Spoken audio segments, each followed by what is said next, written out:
Y no hay noticias que nos agrade más contarles que aquellas de pacientes recuperados. Filedigna Campos, de 65 años, ha logrado vencer el COVID-19 y su familia tiene algo que contarnos a continuación.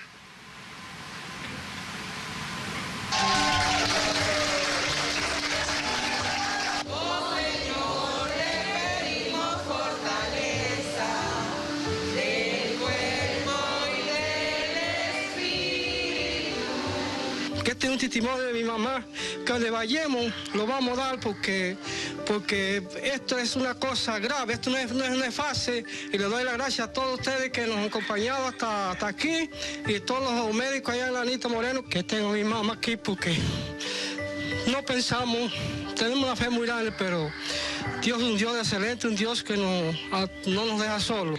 Gracias pues a la ministra, y aquí estoy en mi casa, y darle gracias a Dios, a ella, a los médicos, a los enfermeros, que me atendieron muy bien.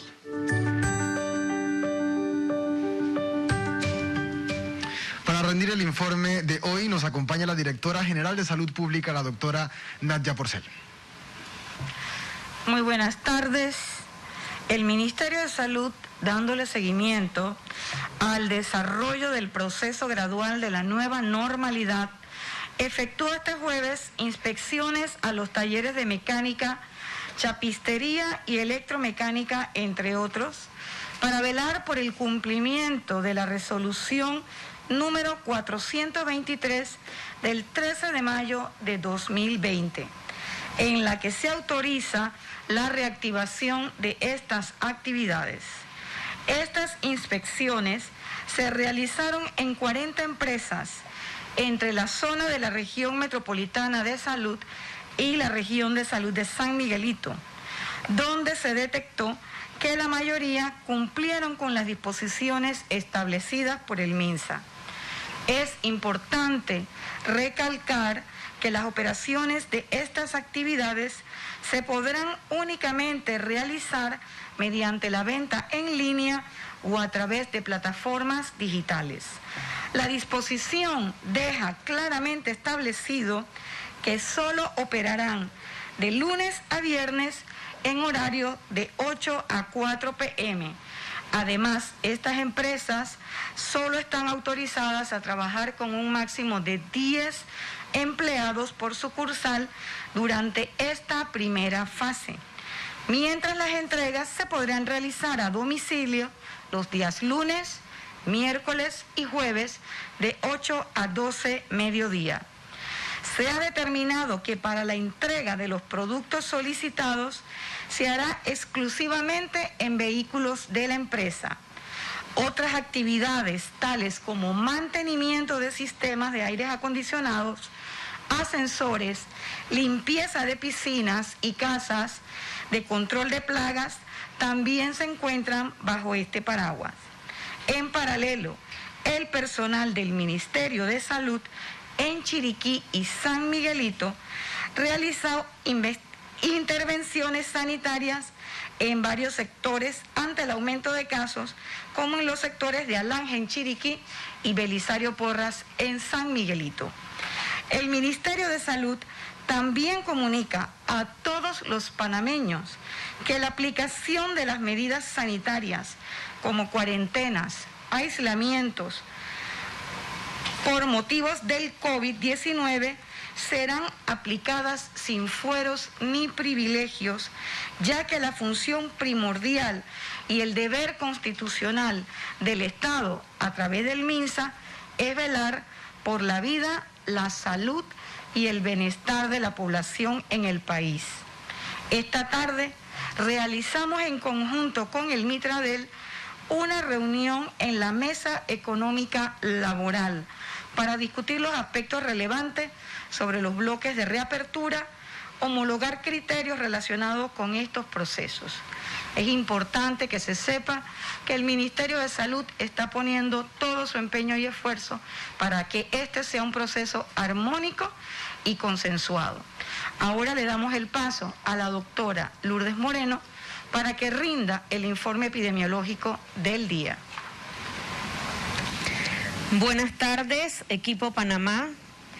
Para hoy, 14 de mayo, De acuerdo al reporte de la Organización Mundial de la Salud, tenemos que a nivel global se han notificado 4.408.618 casos, de los cuales se han notificado 300.315 defunciones a nivel global, con una tasa de letalidad de 6.8%. El Sistema de Vigilancia Epidemiológica de Panamá, para hoy día 66 de iniciado el COVID-19, reportamos 46.898 pruebas acumuladas, de las cuales son nuevas pruebas 1.025. Asimismo, un total de 9.118 casos confirmados acumulados, de los cuales 174 son nuevos casos. Reportamos además en aislamiento domiciliario 2.422 personas, de los cuales 737 se encuentran en hoteles. Recuperados tenemos 6.080 personas. El total de hospitalizados son 356, de los cuales 284 se encuentran en sala y 72 en unidad de cuidados intensivos. Para el día de hoy notificamos 260 defunciones acumuladas. En cuanto a la totalidad de las pruebas, de 46.898, el 77% corresponde a pruebas negativas, 36.103, y el 23% a pruebas positivas, 10.795. Un total de 10.961 pruebas por millón de personas.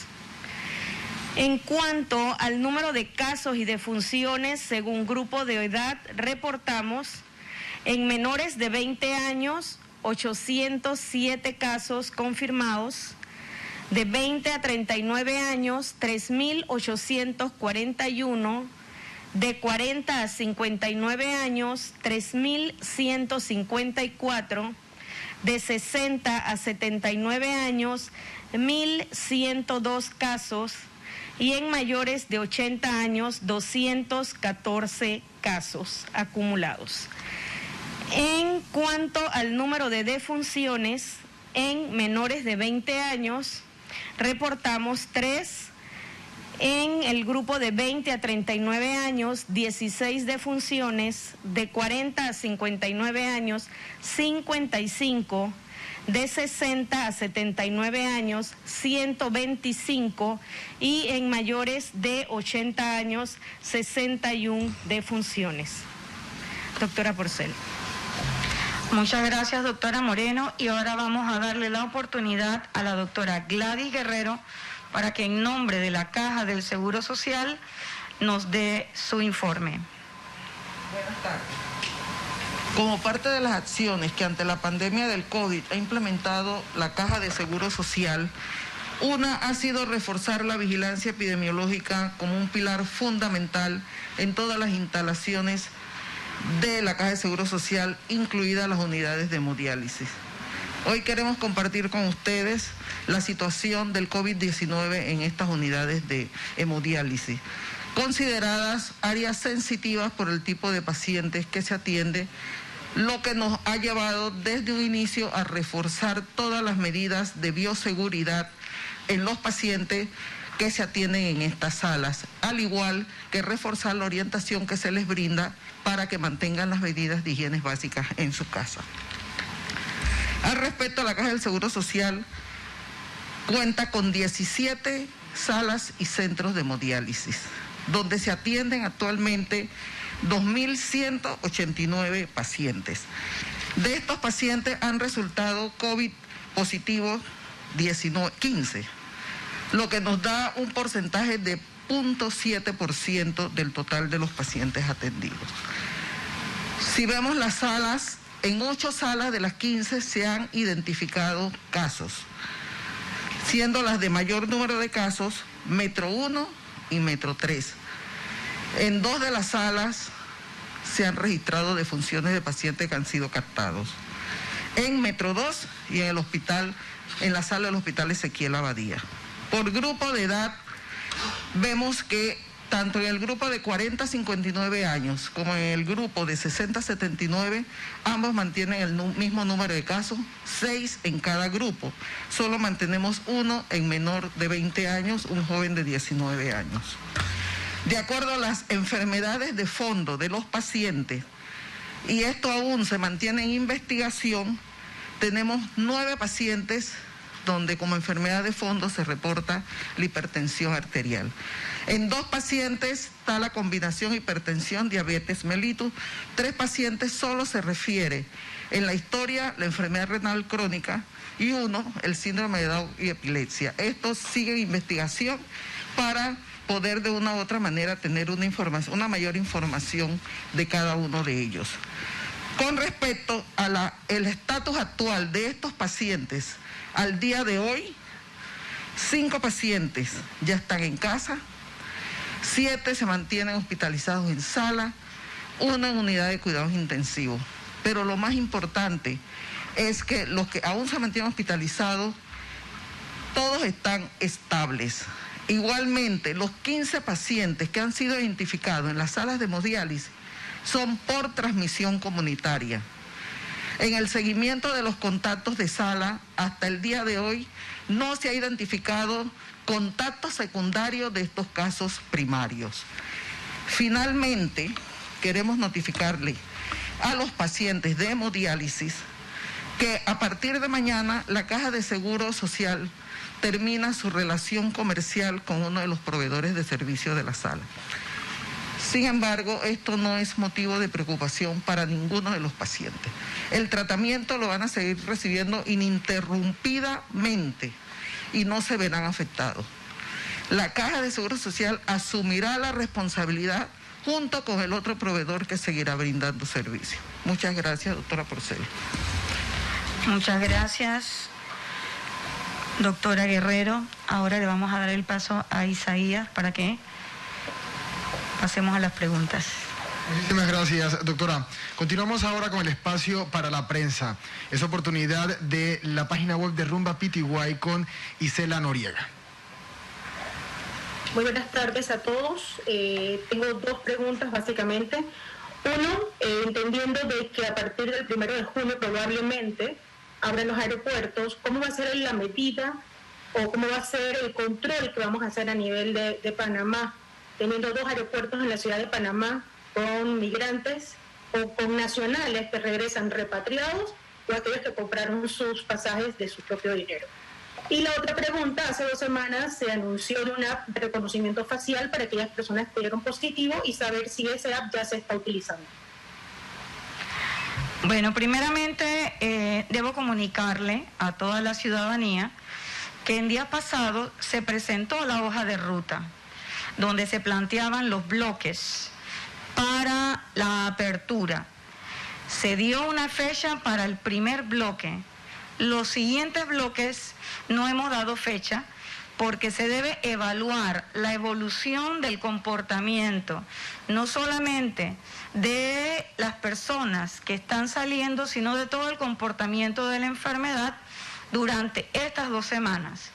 Y posterior a esta evaluación que hacemos con el equipo técnico, con el grupo de asesores Minsa Caja, es que entonces se decide en el colectivo si se puede abrir un próximo bloque o no. Yo en este momento debo decirles que los aeropuertos no tienen fecha para su apertura y ellos forman parte de uno de los últimos bloques que se ha planteado. Así que yo invito a que revisen la conferencia de prensa que se dio ese día para que nos ubiquemos en los 6 bloques de apertura que hemos estado conversando. Con respecto al app, pues habría que hacer la consulta a nivel de AIG para verificar si en efecto este app está siendo utilizado.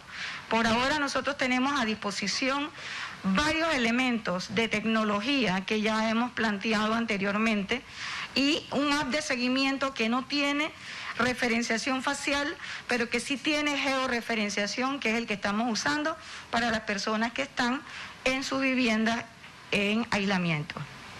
Gracias, doctora. Continuamos ahora con Retén Chiriquí junto a Juan Ramón Arias.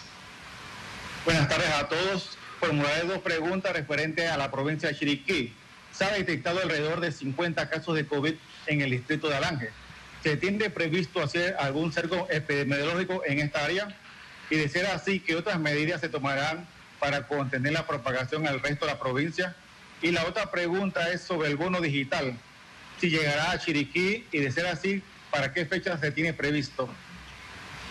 Bueno, contestaremos primero lo del bono digital y seguidamente le daremos el espacio a la doctora Lourdes Moreno para que conteste la pregunta sobre la situación epidemiológica en Chiriquí.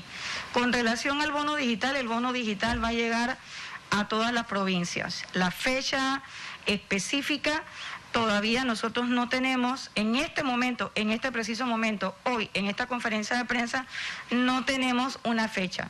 Pero vamos a elevar esa consulta y esa duda para entonces que en días posteriores, en las próximas conferencias de prensa, le sea contestada su interrogante. Doctora Moreno. Gracias.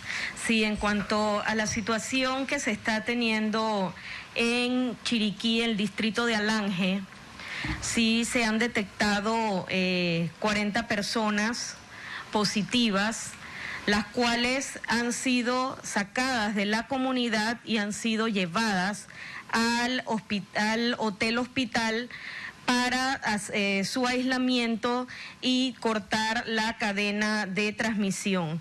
Al mismo tiempo se han hecho un trabajo conjunto, integral, tanto MINSA como Caja del Seguro Social y las autoridades locales para poder abarcar toda esta población que no solamente se va a ver el área de Nuevo México, que es en donde específicamente está la situación, sino también el área de Dibalá, ya que entre ambas comunidades tenemos un total como de 1.200 personas y durante 3 días se va a estar haciendo un barrido casa por casa buscando los contactos sintomáticos para hacer las tomas de las muestras. En el día de hoy incluso se tomaron ya 38 nuevos hisopados nasofaríngeos. Estamos a la espera pues de esos resultados, pero los 40 que ya fueron detectados fueron aislados en el hotel hospital. Y también se va a hacer sí lo del cerco sanitario en el área para poder tener una mayor contención. Doctora Porcel. Gracias, doctora Moreno. Continuamos ahora con las preguntas que nos hacen llegar los ciudadanos a través de las redes sociales. En esta oportunidad la primera pregunta es a cargo del usuario José Gaitán. Él nos pregunta, ¿por qué no publicar el índice de RT por zonas o corregimientos y así tomar medidas puntuales para extender o no la cuarentena? Bueno, primeramente tenemos que decir que el RT no es la única medida que se usa para poder analizar la cuarentena. La cuarentena tiene y el retorno tiene una serie de indicadores que van desde el RT, la capacidad instalada en materia de camas, en hospitales, en unidades de cuidados intensivos, disponibilidad de ventiladores, además la disponibilidad de pruebas para PCR, y también para las pruebas serológicas y también el último indicador que sería la posibilidad de darle trazabilidad a todas las personas y los contactos. De todas maneras, el doctor Rodrigo de Antonio ha hecho todo un esfuerzo para presentar el RT a nivel de provincia. A mí me gustaría que para ampliar un poquito esta respuesta tengamos la participación de 2 de nuestros asesores, el doctor Nieto y el doctor Gerardo Alfaro.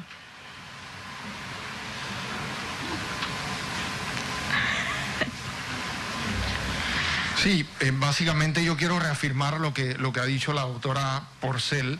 El levantamiento de medidas implica un conjunto de instrumentos que deben ser evaluados de forma integral.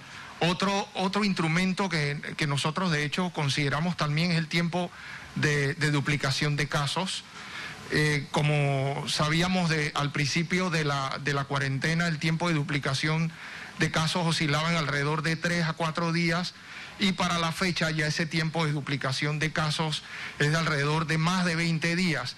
Y este parámetro de hecho se logra correlacionar con la disponibilidad que tiene el sistema sanitario, como mencionó la doctora Porcel, en cuanto a número de camas de hospital, número de camas en unidades de terapia intensiva y número de ventiladores. Y por supuesto, podríamos tener un RT de más de uno o de uno, y a su vez considerar, por ejemplo, la disponibilidad que tiene el sistema de poderle hacer frente a la demanda de salud. Entonces, todos esos parámetros deben ser evaluados de una forma integral, más allá de considerar un instrumento puntual como lo es el RT. El otro aspecto que también hay que considerar es que para poder calcular el RT por provincias hay que tener un número específico de casos. Si yo, debería tener alrededor de más de 70 casos. Si yo no tengo 70 casos en una provincia, en una región, yo no voy a poder calcular el RT y no voy a poder tomar ninguna medida con base a ese parámetro. El doctor Gerardo Alfaro va a ampliar alguna respuesta. Gracias. Sí, yo no quería dejar pasar esta oportunidad. Panamá se ha caracterizado por tomar decisiones tempranamente y basadas en evidencia científica. Y evidencia científica en una nueva enfermedad para el mundo. Hoy sabemos bastante sobre la enfermedad, pero muy poco de esta nueva fase de reapertura. Y Panamá ha seguido buscando experiencias, documentándose en la literatura, y no perdamos de vista que esto es un proceso dinámico y que busca un balance. Otra característica de Panamá es que ha privilegiado acciones para salvar vidas, y en ese sentido los indicadores que se acaban de explicar son muy importantes, pero también es importante un equilibrio con otras dos áreas para la toma de decisiones, que es condiciones de la economía, condiciones económicas y condiciones sociales. Y estas tres dimensiones adecuadamente conjugadas son las que le permitirán a las autoridades seguir modulando las decisiones que se van tomando gradualmente. No hay un indicador mágico, es un conjunto de indicadores. Muchísimas gracias. Muchísimas gracias, doctor Gerardo Alfaro y doctor Javier Nieto. Continuamos con las preguntas a través de redes sociales, y ahora es oportunidad de Alex Villarreal. Nos pregunta, ¿podría indicarnos cuándo se tendrá disponibles los servicios de salud como odontología y oftalmología? Bueno, para la reapertura, o digamos que para volver a poder habilitar los servicios sanitarios de médicos, odontología, las consultas externas, las cirugías electivas, pues se requiere también de un protocolo y de unas guías para que también el personal de salud atienda las normas de bioseguridad en esta etapa post-COVID.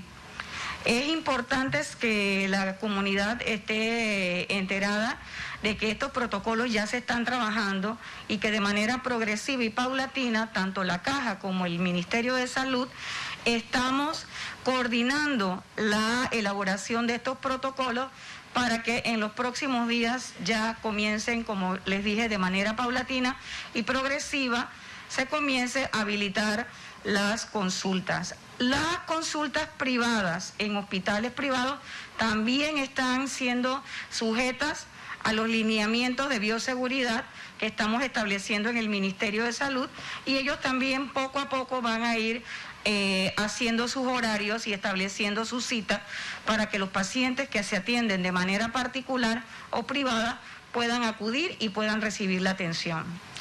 La siguiente pregunta está a cargo de Darío Atencio. Nos pregunta, ¿tiene nuestro país la capacidad de pruebas masivas para reabrir los sectores económicos? Sí, muchas gracias por esa pregunta, Darío Atencio, es bien importante. Fíjense, la capacidad se mide en muchas formas. Una cosa es solamente la capacidad global, pero esa capacidad global está dada por la capacidad instalada, es decir, la infraestructura que tenemos en el Ministerio, en el sistema de salud, tanto el MINSA, la Caja y también las instituciones privadas para realizar las pruebas masivas, que serían las pruebas de cero prevalencia. La capacidad técnica, es decir, si tenemos la gente capacitada técnicamente para el manejo de la prueba, tanto en MINSA, en Caja, como en las instituciones privadas. En ese sentido, el Gorgas, el Instituto Conmemorativo Gorgas, ha realizado la acreditación de 4 pruebas, 3 pruebas serológicas y una prueba de PCR, para que de manera expedita y rápida los diferentes estamentos puedan adquirir estas pruebas y tenerlas a disposición. De todas maneras, a mí me gustaría complementar la respuesta, con una participación de quien nos acompaña siempre, que es la Organización Panamericana de la Salud, el doctor Gerardo Alfaro. Gracias, doctora Porcel. Es poco lo que hay para complementar. De nuevo, Panamá, recuerden 2 cosas. Una, las pruebas rápidas tienen que ser validadas y el Instituto Conmemorativo Gorgas ha venido haciéndolo. Y como bien se dijo, hay pruebas ya validadas, pero también hay una gran competencia a nivel mundial por adquirir estas pruebas. Entonces, también Panamá ha avanzado en esas líneas y ya ha logrado compromisos de compra, algunas ya se han concretado, algunas ya están llegando, y entramos de nuevo en una fase donde se conjugan pruebas de PCR con pruebas serológicas. Cada una tiene sus indicadores. Unas van a ser las que se utilizarán, seguirán siendo utilizadas para confirmar diagnóstico, y las otras para poder ver inmunidad y seroprevalencia, en fin, y los estudios que están en curso. Yo aprovecharía para no perder de vista que esto es un compromiso de todos, en la medida en que todos pongamos de nuestra parte, acatando las instrucciones que se dan, guardando el distanciamiento, es probable que logremos mantener ese RT bajo, la capacidad de respuesta de los servicios, y que podamos entonces acelerar esta reincorporación a la nueva normalidad. Muchas gracias, doctor Alfaro. Muchísimas gracias. El Ministerio de Desarrollo y Trabajo Laboral adelanta acciones para ayudar al Plan Panamá Solidario y permitir que esa ayuda llegue a más panameños. Veamos.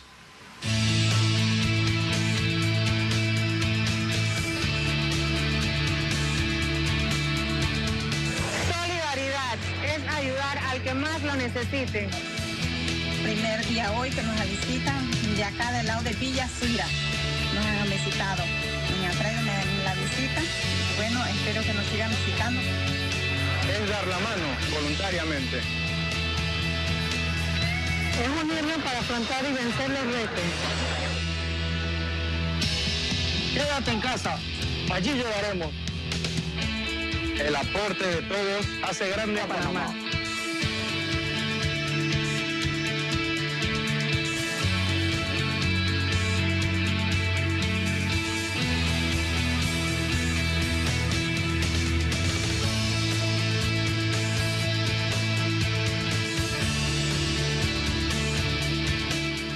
De esta manera terminamos la rueda de prensa programada para hoy, jueves 14 de mayo de 2020. Agradecemos, como siempre, su sintonía. Les esperamos mañana. Que tengan muy buenas noches.